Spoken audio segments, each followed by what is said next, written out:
આજે ધોરણ 12 વિજ્ઞાન અને સામાન્ય પ્રવાહનું પરિણામ જાહેર થયું। ધોરણ 12 વિજ્ઞાન પ્રવાહનું 84.33% પરિણામ જાહેર। ધોરણ 12 સામાન્ય પ્રવાહનું 92.71% પરિણામ જાહેર। મોરબી જિલ્લો વિજ્ઞાન પ્રવાહમાં રાજ્યમાં પ્રથમ નંબરે, ડાંગ જિલ્લો સામાન્ય પ્રવાહમાં રાજ્યમાં પ્રથમ નંબરે, દાહોદમાં વિજ્ઞાન પ્રવાહનું સૌથી ઓછું પરિણામ નોંધાયું। અમદાવાદ શહેરમાં સામાન્ય પ્રવાહનું સૌથી ઓછું પરિણામ નોંધાયું। કુંભારિયા કેન્દ્ર વિજ્ઞાન પ્રવાહમાં રાજ્યમાં પ્રથમ રહ્યું। सामान्य प्रवाह में 4 केन्द्रों परिणाम 100%, विज्ञान प्रवाह में 209 शालाओं परिणाम 100% जोवा मळ्युं छे।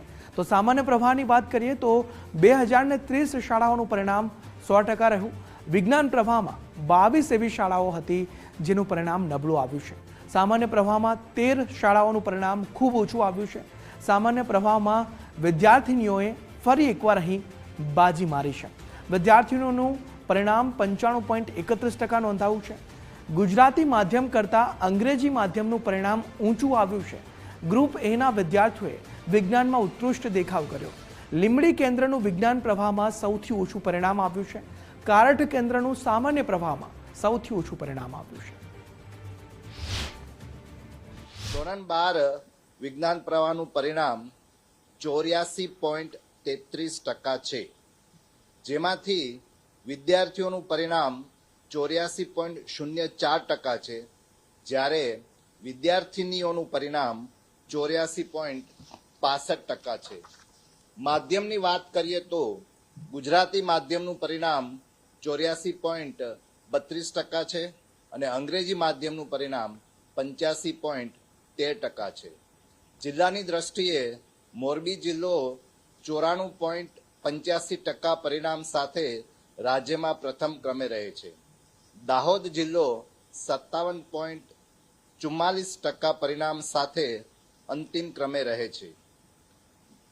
કેન્દ્ર પ્રમાણે કુંભારિયા કેન્દ્ર 98.62% સાથે પ્રથમ ક્રમે છે અને લીંબડી કેન્દ્ર 42.98% પરિણામ સાથે છેલ્લા ક્રમે છે। ગ્રુપ પ્રમાણે આપણે તુલના કરીએ તો એ ગ્રુપનું પરિણામ 90.79% છે, જ્યારે બી ગ્રુપનું પરિણામ 79.87% છે।